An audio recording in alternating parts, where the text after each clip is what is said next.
श्री गणेशाय नमः।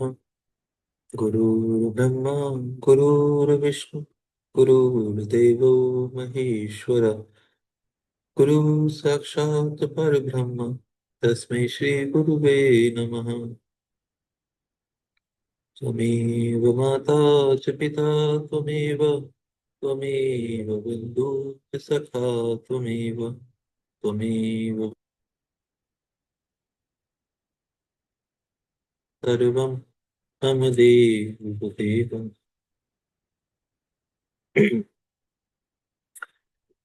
यहाँ पर हम इस अध्याय में पढ़ रहे हैं। मतलब ये 29वां अध्याय इस समय चल रहा है। इसमें दारुक वन में राक्षसों के उपद्रव एवं सुप्रिय वैश्य की शिव भक्ति का वर्णन है।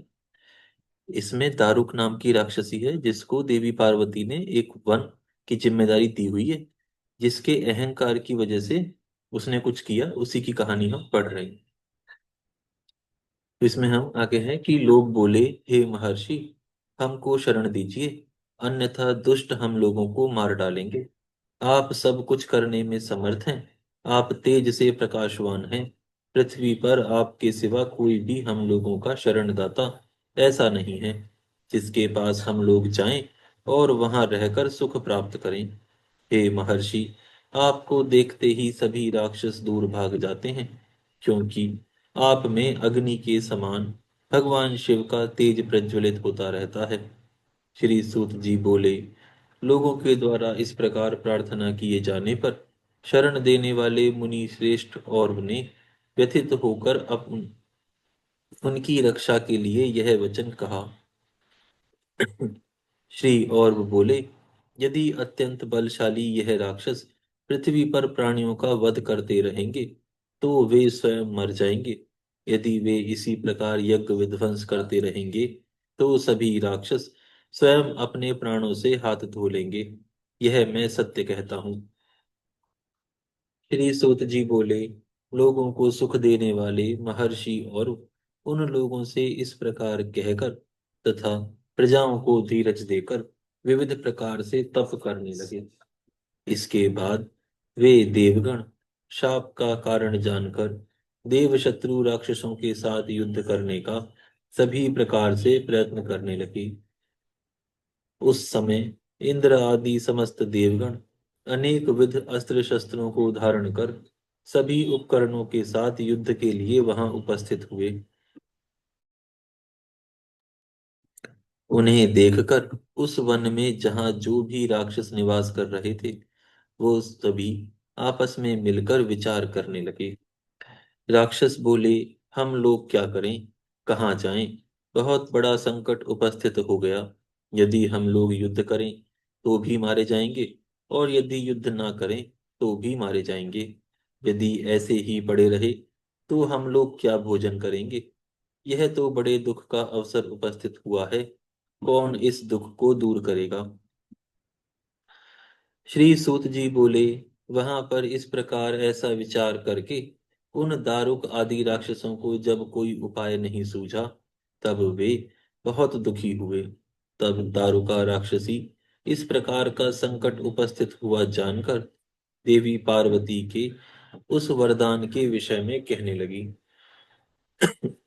दारुका बोली, मैंने पूर्व काल में देवी भवानी की आराधना की थी।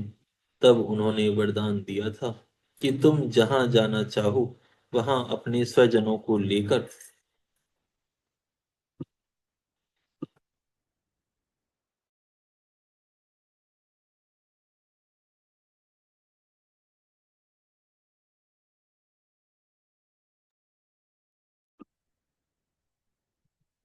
तुम जहां जाना चाहो वहां अपने स्वजनों को लेकर वन सहित जा सकती हो। जब मैंने वैसा वरदान प्राप्त किया है, तब तुम लोग दुख क्यों सह रहे हो? वन को जल के भीतर ले जाकर वहीं पर सभी राक्षस सुख पूर्वक रह सकते हैं। श्री सूत जी बोले, तब उस राक्षसी का यह वचन सुनकर सभी राक्षस हर्षित हो उठे और निडर हो आपस में कहने लगे, यह धन्य है, कृतकृत्य है। इस राज्ञी ने हम लोगों को जीवन दान दिया है। तदुपरांत वे उस राक्षसी को प्रणाम कर आदर पूर्वक कहने लगे, हे देवी, यदि तुम में इस प्रकार जाने की शक्ति है तो यहाँ से शीघ्र चलो। अब क्या विचार करती हो? हम लोग जल में जाकर सुखपूर्वक निवास करेंगे। इसी बीच सभी लोग देवताओं को साथ लेकर उन राक्षसों से युद्ध करने के लिए आए जिन्होंने उन्हें पहले बहुत दुख दिया था। देवगणों से पीड़ित उन राक्षसों के साथ देवी पार्वती के बल का आश्रय लेकर तुम्हारी जय हो, तुम्हारी जय हो, इस प्रकार देवी की स्तुति कर जल स्थल से युक्त अपना सारा नगर उठाकर पंख युक्त हिमालय पर्वत के समान उड़ती हुई वह शिव भक्त राक्षसी समुद्र के मध्य में चली गई और अपने संपूर्ण परिवारों के साथ निर्भय हो प्रसन्नता के साथ वहां रहने लगी। इस प्रकार वे विलासी राक्षस समुद्र के मध्य में स्थित होकर सुखी हो गए और निर्भय होकर नगर में विहार करने लगे। ऋषि और के श्राप से भय से वे कभी पृथ्वी पर नहीं आते थे, अपितु जल में ही भ्रमण करते रहे।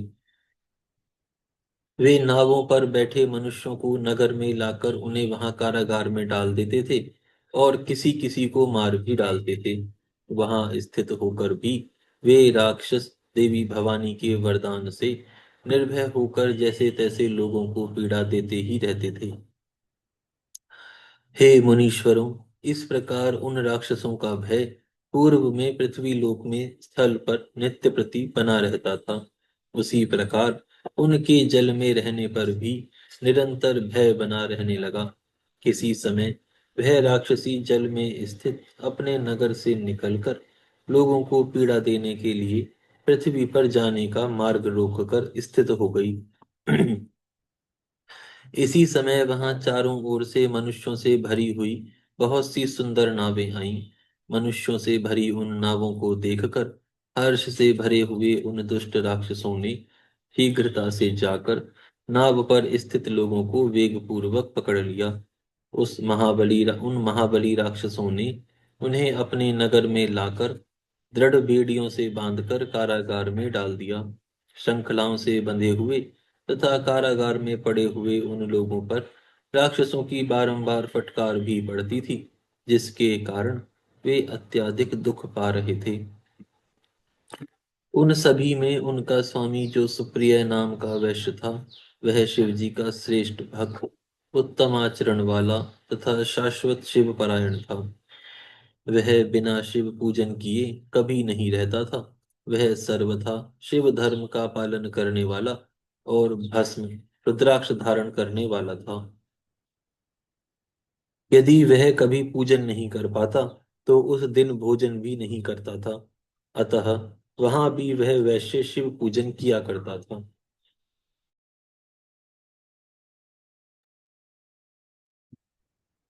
हे श्रेष्ठ ऋषियों, उसने कारागार में रहते हुए भी बहुत से लोगों को शिव मंत्र और पार्थिव पूजन की विधि सिखा दी।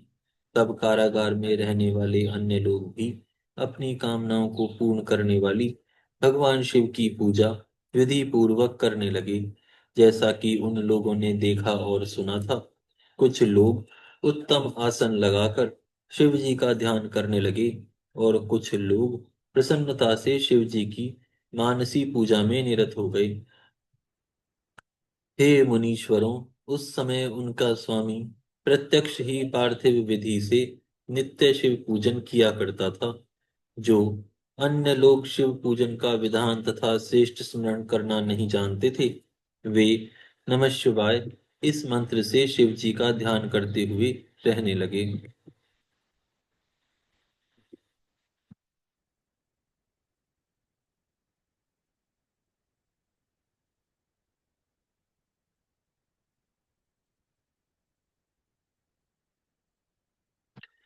सुप्रिय नामक जो शिव भक्त श्रेष्ठ वैश्य था, वह मन में शिव जी का ध्यान करता हुआ वहां शिव पूजा किया करता था। भगवान शिव जी भी शास्त्र वर्णित रूप धारण कर सभी सामग्री प्रत्यक्ष ग्रहण करते थे। वे वैश्य स्वयं भी इस बात को नहीं जानता था कि शिव जी उसे ग्रहण कर लेते हैं। हे मुनीश्वरों, इस प्रकार वैश्य को शिव पूजन करते हुए वहां निर्विघ्न रूप से 6 महीने बीत गए। हे मुनीश्वरों, इसके बाद शिव जी का जैसा चरित्र हुआ उसे आप लोग सावधान मन से सुनिए। यहाँ से यहाँ 29वां अध्याय पूर्ण होता है। यहाँ से 30वां अध्याय प्रारंभ होता है। इस अध्याय में श्री नागेश्वर ज्योतिर्लिंग की उत्पत्ति एवं उसके महात्म्य का वर्णन बताया गया है। श्री सूत जी बोले, हे मुनियों, किसी समय उष्ट दुष्ट आत्मा राक्षस दारूक के एक सेवक ने वैश्य के समक्ष स्थित हुए शिव जी का सुंदर रूप देखा। उसने जाकर राक्षस राज के सामने कौतुक समन्वित उस अद्भुत चरित्र को यथार्थ रूप से निवेदन किया। तब उस बलवान राक्षस राज दारूक ने भी विहल हो शीघ्र ही वहां जाकर शिव जी के विषय में उससे पूछा। दारूक बोला, हे वैश्य, तुम किसका ध्यान कर रहे हो? मेरे सामने सत्य सत्य बताओ। ऐसा करने पर तुम्हें मृत्युदंड नहीं प्राप्त होगा, अन्यथा तुम मारे जाओगे। मेरी बात कभी झूठी नहीं होती। श्री सूत जी बोले, तब उसने कहा, मैं कुछ नहीं जानता। यह सुनकर उसने कुपित होकर राक्षसों से कहा, हे राक्षसों, इसे मार डालो। उनके ऐसा कहने पर तत्काल ही वे राक्षस भगवान शिव में तत्पर चित्त वाले उस श्रेष्ठ वैश्य को मारने के लिए अनेक विध शस्त्र धारण कर वेग से दौड़े। तब उन राक्षसों को आया हुआ देखकर वह वैश्य भय से अपने नेत्रों को बंद कर अत्यंत प्रेम पूर्वक शिव जी का स्मरण और बार बार उनके नाम का संकीर्तन करने लगा। वैश्यपति बोला, हे भगवान शंकर, हे देवेश, हे शंभु, हे शिव, हे त्रिलोकेश, हे दुष्टनाशक, हे भक्त वत्सल, इस दुष्ट से रक्षा कीजिए, रक्षा कीजिए। हे देव, आप ही मेरे सर्वस्व हैं। हे प्रभु, इस समय मैं आपके अधीन हूँ, आपका ही हूँ, और आप ही मेरे सर्वदा प्राण हैं। श्री सूत जी बोले, हे महर्षियों, इस प्रकार प्रार्थना किए जाने पर चारों ओर दरवाजे वाले उत्तम मंदिर के सहित शिव जी उस विवर से प्रकट हुए। उस भवन के बीच में ज्योति स्वरूप परिवार सहित अद्भुत भगवान शिव का रूप देखकर उसने पूजन किया। तब उससे पूजित हुए शिव जी प्रसन्न हो गए और उन्होंने सुप्रिय वैश्य को पाशुपात नामक अस्त्र दे करके सभी उपकरणों तथा गणों सहित उन समस्त राक्षस गणों का स्वयं शीघ्रता से संहार कर दिया। इस प्रकार दुष्टों का वध करने वाले उन भगवान शिव ने अपने भक्त की रक्षा की। उस समय अपनी लीला से सुंदर शरीर धारण करने वाले तथा अत्य अद्भुत चरित्र करने वाले शिव जी ने उन सबको मारकर उस वन को वरदान दिया कि इस वन में ब्राह्मण, क्षत्रिय, वैश्य एवं शूद्र, इन चारों वर्णों के धर्म नित्य स्थिर रहेंगे। यहाँ शिव धर्म प्रवर्तक तथा शिव धर्म के श्रेष्ठ मुनि ही होंगे। शिवो तमोगुणी लोग कभी नहीं होंगे। श्री सूत जी बोले, इसी समय दुखित मन वाली उस दारुका नामक राक्षसी ने भगवती देवी पार्वती की स्तुति की। तब पार्वती जी ने प्रसन्न होकर उससे कहा, मैं क्या करूं? तब उसने पुनः कहा, हे देवी, आप मेरे वंश की रक्षा करें। मैं आपके वंश की रक्षा अवश्य करूंगी, यह मैं सत्य कह रही हूं। ऐसा कहकर उन्होंने, अच्छा, मतलब राक्षसी ने देवी पार्वती से कहा कि आप मेरे वंश की रक्षा करें, और ये देवी पार्वती ने कहा कि मैं आपके वंश की रक्षा करूंगी। ऐसा कहकर उन्होंने भगवान शिव के साथ लीला पूर्वक कलह किया। उसके बाद वरदान के वशीभूत हुए शिव जी ने क्रुद्ध हुई पार्वती जी को देखकर प्रेम पूर्वक कहा, तुम जैसा चाहो वैसा करो। श्री सूत जी बोले, अपने पति शिव जी का यह वचन सुनकर अत्यंत प्रसन्न हुई देवी पार्वती जी ने हंस करके शीघ्रता से यह वचन कहा। देवी पार्वती बोली, आपका वचन युग के अंत में सत्य होगा, तब तक तामसी सृष्टि ही बनी रहे, ऐसा मेरा विचार है, अन्यथा प्रलय हो जाएगी। हे शिव जी, यह मैं सत्य कहती हूँ। हे नाथ, मैं आपकी बल्लभा हूँ और आपकी आश्रिता हूँ, अतः मेरा वचन प्रमाणित कीजिए। यह राक्षसी देवी दारुका मेरी शक्ति है, सभी राक्षसियों में बलिष्ठ है, यह राक्षसों पर राज्य करे। ये राक्षसों की पत्नियां यहाँ पर अपने पुत्रों को उत्पन्न करेंगी, वे सब मिलकर इस वन में मेरी आज्ञा से निवास करेंगी। श्री सूत जी बोले, अपनी पत्नी पार्वती जी का यह वचन सुनकर भगवान शिव प्रसन्न मन होकर यह वाक्य कहने लगे। भगवान शंकर बोले, हे प्रिय, यदि तुम ऐसा कहती हो तो मेरी बात सुनो। मैं अपने भक्तों का पालन करने के लिए इस वन में प्रीतिपूर्वक निवास करूंगा। यहाँ पर जो अपने वर्णोचित धर्म में स्थित होकर प्रेम पूर्वक मेरा दर्शन करेगा, वह चक्रवर्ती राजा होगा। इसके बाद कलयुग के बीत जाने पर तथा सतयुग के प्रारंभ होने पर अपनी बहुत बड़ी सेना से युक्त जो वीरसेन नामक प्रसिद्ध श्रेष्ठ राजा होगा, वह मेरी भक्ति के प्रभाव से अतीव पराक्रमी होगा। वह यहाँ आकर मेरा दर्शन करेगा और मेरे दर्शन के फलस्वरूप वह चक्रवर्ती राजा बनेगा।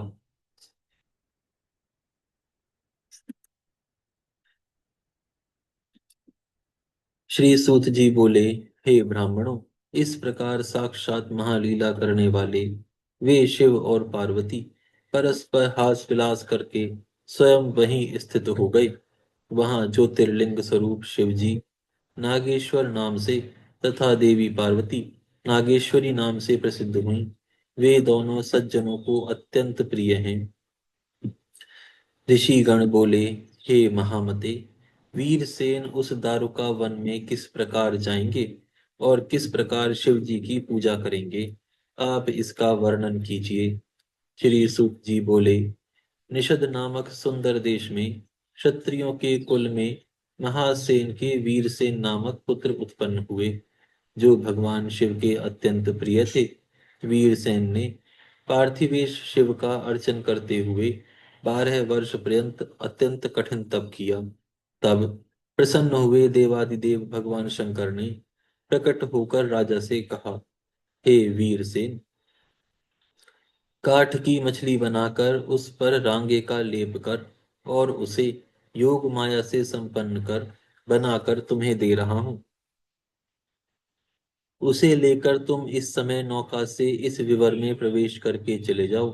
तदनंतर वहां जाकर मेरे द्वारा किए गए उस विवर में प्रविष्ट होकर श्री नागेश्वर का पूजन करके उनसे पाशुपतास्त्र प्राप्त कर इस दारुका आदि प्रमुख राक्षसियों का विनाश करना। मेरे दर्शन के प्रभाव से तुम्हें किसी प्रकार की कमी नहीं होगी। उस समय तक देवी पार्वती का वरदान भी पूर्ण हो जाएगा, जिससे वहां जो अन्य मलेच्छ रूप वाले होंगे, वे भी सदाचारी हो जाएंगे। दुख को दूर करने वाले प्रभु सदाशिव वीरसेन से इतना कहकर उन पर महती कृपा प्रकट करके वही अंतर्ध्यान हो गए। तब परमात्मा शिव से वर प्राप्त किए हुए वे वीरसेन भी बिना संशय के सब कुछ करने में समर्थ हो गए। इस प्रकार ज्योतियों के पति लिंग रूप प्रभु नागेश्वर देव की उत्पत्ति हुई। वे तीनों लोकों की संपूर्ण कामना को सदा पूर्ण करने वाले हैं। जो प्रतिदिन नागेश्वर भगवान की इस उत्पत्ति का वृतांत श्रद्धा पूर्वक सुनता है, वह बुद्धिमान महापातकों का नाश करने वाले संपूर्ण अभिष्टों को प्राप्त कर लेता है। यहाँ पर यह अध्याय पूर्ण होता है। हम यहाँ विराम करते हैं, फिर कल से प्रारंभ करेंगे। हे गौ माता, आप सभी देवताओं की माता, सभी तीर्थों का तीर्थ, सभी पुण्य का पुण्य है। हम सभी आपको दंडवत प्रणाम करते हैं। आपकी कृपा सदैव हमारे ऊपर बनी रहे।